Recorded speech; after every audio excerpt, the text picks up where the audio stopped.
Hello all. Welcome to Anthro-Com 133, Culture and Communication. In this video, I'm going to go over our syllabus. So this is our syllabus for the semester. This is our, course information is what I should say. This is our section. This is, of course, my name. I have my PhD in communication. So sometimes, if you want to, you could call me Dr. Hanley-Tejeda. Professor Hanley-Tejeda is fine. You could call me Dr. T, Professor T. Those are all fine. During the usual semester, I would have my office hours at the North Las Vegas. My office is at the North Las Vegas Cheyenne campus. But of course, with the whole pandemic situation, I don't really have an office, or I'm working from home like all of us. And so this contact information, this is my office phone. I think if you left a message here, I would see it in my email actually. But the best way to reach me is through my email, david.hanleytejeda, all one word, @csn.edu. What you notice here is there actually isn't a hyphen in my email, but if you actually were to throw a hyphen in there between Hanley and Tejeda, I should still get it. So the best way to reach me these days is through email. I'm also going to be having an office hour from 11 to noon on Wednesdays. If you wanted to talk to me live during a chat, we could do that. You just go to Canvas and you click on chat, and I will be there 11 to noon on Wednesdays.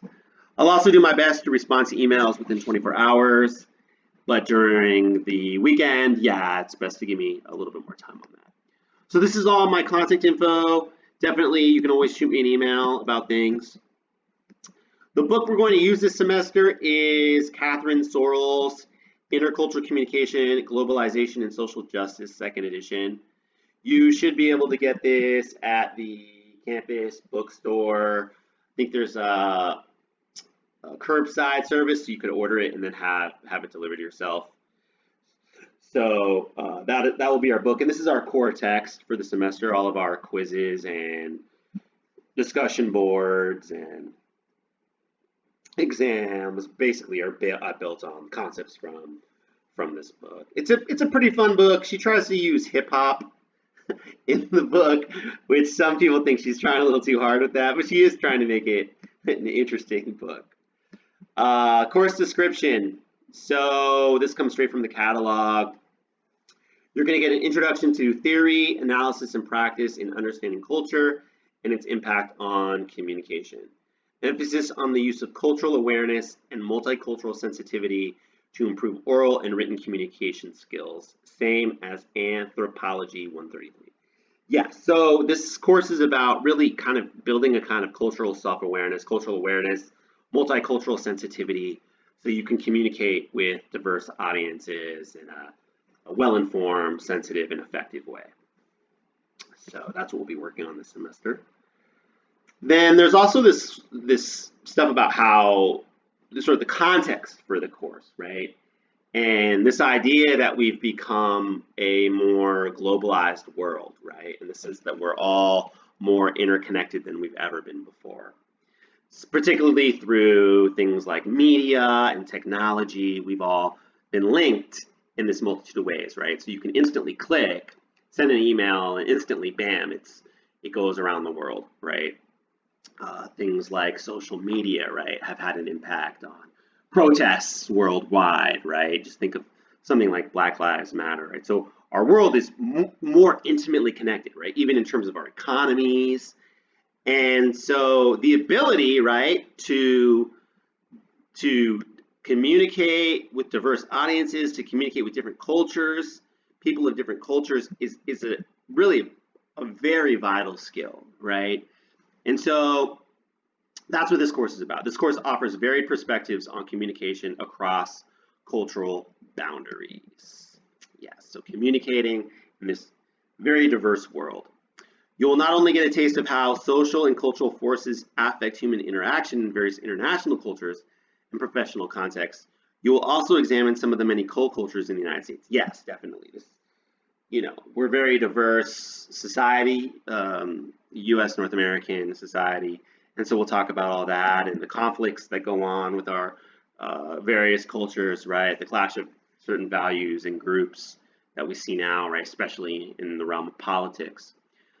So this class is very, very relevant, right? The purpose of this course is to encourage cultural awareness in order to enrich your personal and professional lives. Yes, definitely. So some of the most fulfilling relationships we have, right, are cultural, have a cultural element, a cross-cultural element, and then of course in our professional lives, right, being able to communicate effectively. This course will provide for and promote an atmosphere in which cultural differences and cultural learning can be explored with the understanding that learning about culture is not only a cognitive exercise, but also an attitudinal and affective process. So what that means is that culture is not only about thinking, right, and logic, but it's also about your attitude and emotions, right? And we'll take those into effect as well. We'll take those into consideration and how culture can affect our emotions, right? The goal of this class is to help you develop insight into opportunities and challenges inherent in intercultural communication. You will gain sensitivity to the signs of meaning and emotion through frames of reference from another culture. Yeah, especially, right, this kind of cultural clash, right, that we start to see happening over all sorts of things, right, from protests to immigration to all these varying different views, right? And so what does it mean to come to intercultural understanding, right? Can we come to intercultural understanding?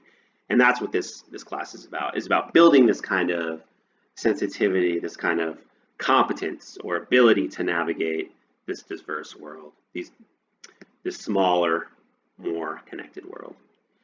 Along with that, there are these student learning outcomes. So a lot of education is going towards these outcomes.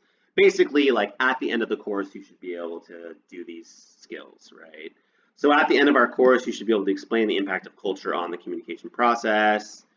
You should be able to compare and contrast communication phenomenon from multiple cultural perspectives. So just how, something in one culture, like leaving food on your plate, could be polite in one culture, and leaving food on your plate in another culture could be insulting, right? So those kinds of how that's interpreted, right, has a different meaning. Describe how to adapt communication skills and recognition of cultural differences. Yeah, and this idea of, for example, code switching, right? So how we go between different worlds and how we have to communicate differently in different worlds, right?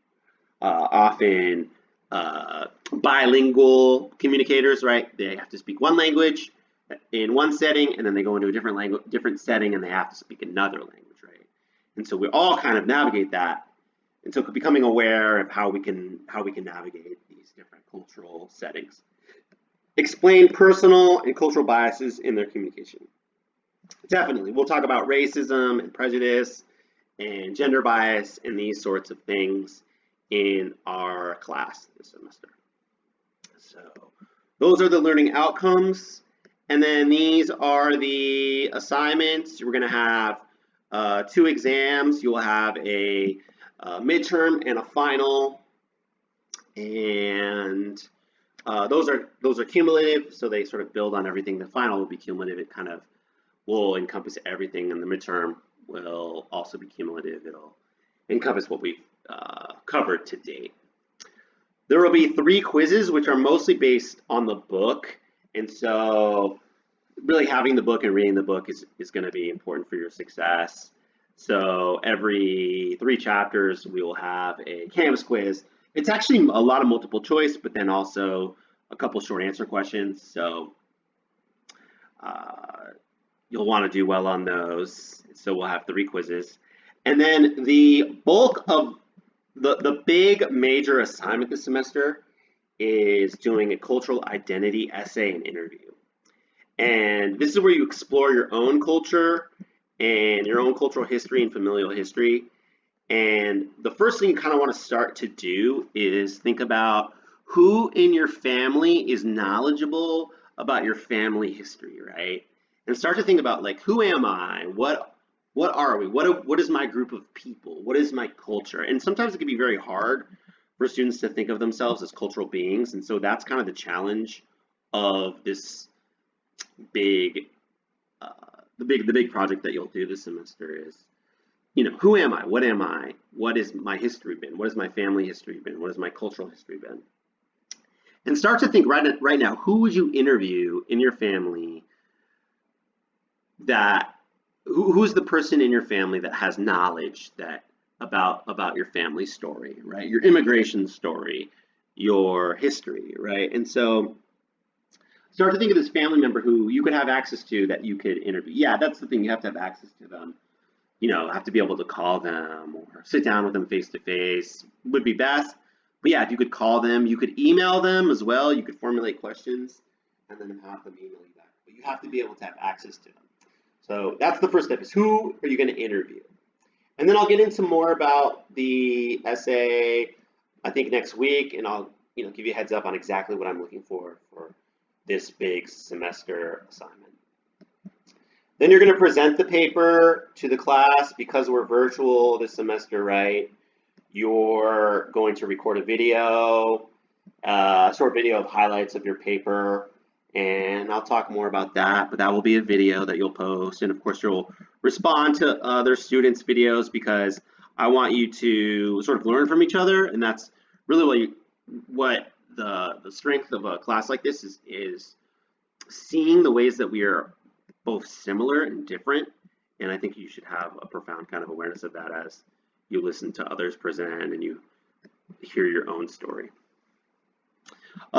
Each Tuesday night, I would like you to post about the reading for the week, the chapter. So the first one is next Tuesday and the discussion board is due at midnight, and it consists of 2 parts. So I'll ask like a question about the reading.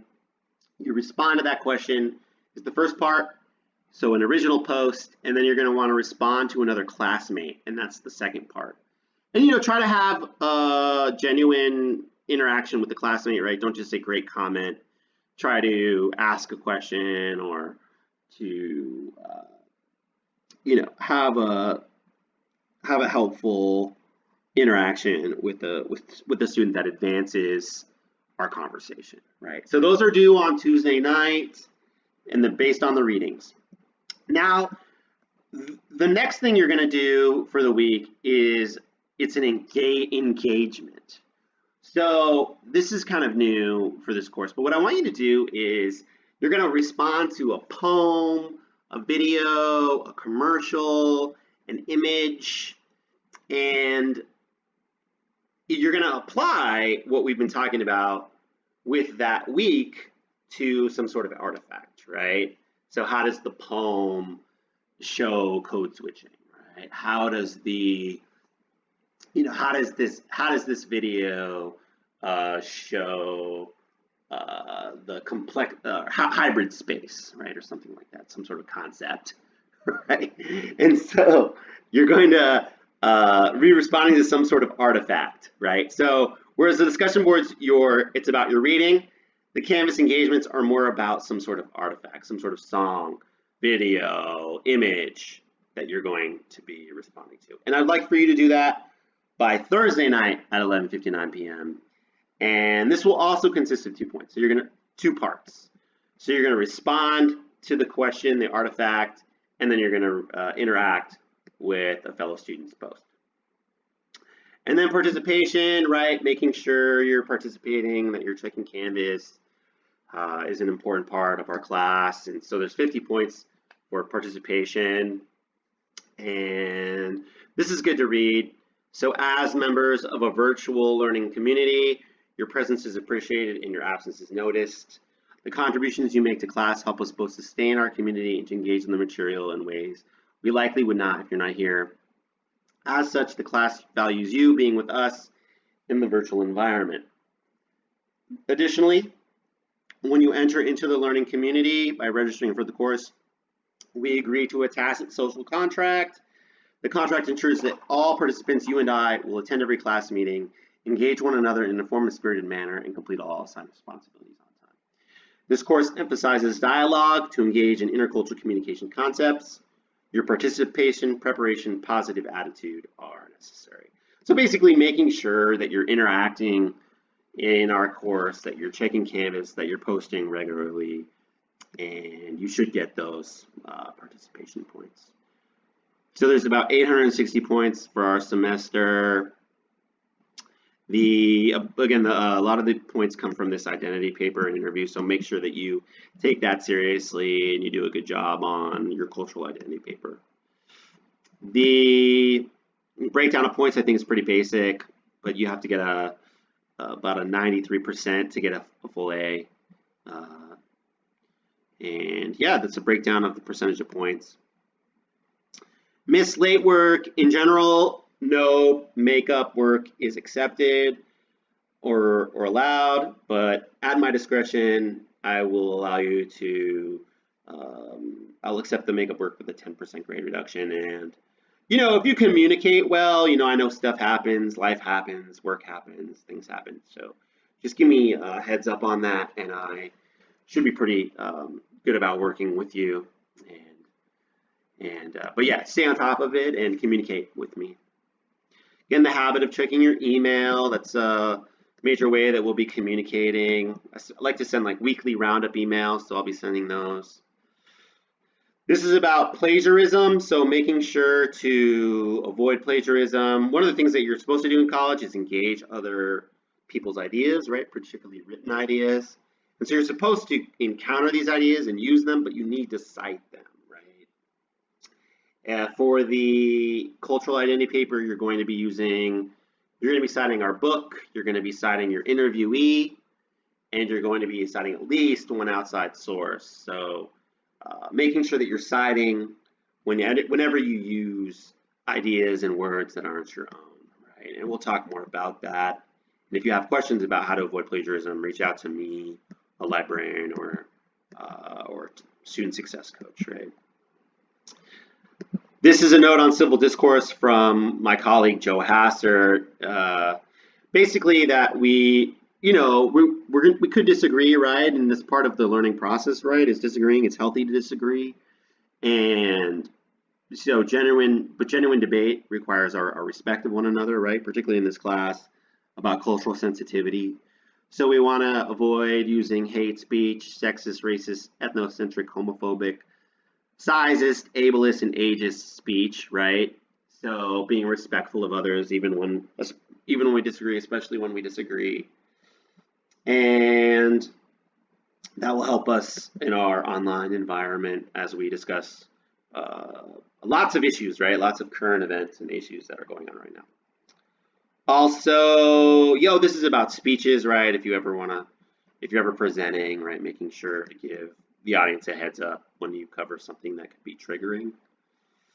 Accessibility, right? So if you need to be accommodated for in any way, I'm here to do that with you. Go ahead and shoot me an email about the best ways that I can meet your needs this semester, and I'll be happy to do that for you. Just make sure to communicate with me again, reach out about what your specific needs are, and I'll do my best to meet them. Also, take advantage of our tutoring, our academic writing centers and things like that, which of course are all online now, I believe. So making sure to take advantage of the Centers for Academic Success, and it's all part of your tuition. So definitely use them, right? You're paying all this money to go to school here. So take advantage of things like the tutoring and the academic success centers. Also the library, right? Make sure to use our library website to look for books and sources. Also, this is about academic advising, right? Making sure that you're taking classes that lead you to your major and a transfer. Right, the goal is to complete, transfer, and prosper. Right, we want to see you finish, get an AA and get a 2-year degree and go on and transfer to a 4-year institution. So make sure you're taking classes that count towards degree of some kind. This is our refund policy, right? If you stop attending the course, make sure to withdraw it, right? So you don't end up with an F, right? So and you don't get charged for the test, for the class as well. And yeah, that's about it for the course. For the syllabus, so it should be a good semester. Let me know your questions about the syllabus or if anything is unclear. Again, this is our textbook this semester, and you should read chapter 1 by Tuesday of next week, so you can post by Tuesday as well. So that's, you have until about so September 1st at midnight. And yeah, should be a good semester. Let me know your questions about the syllabus. Okay, bye-bye.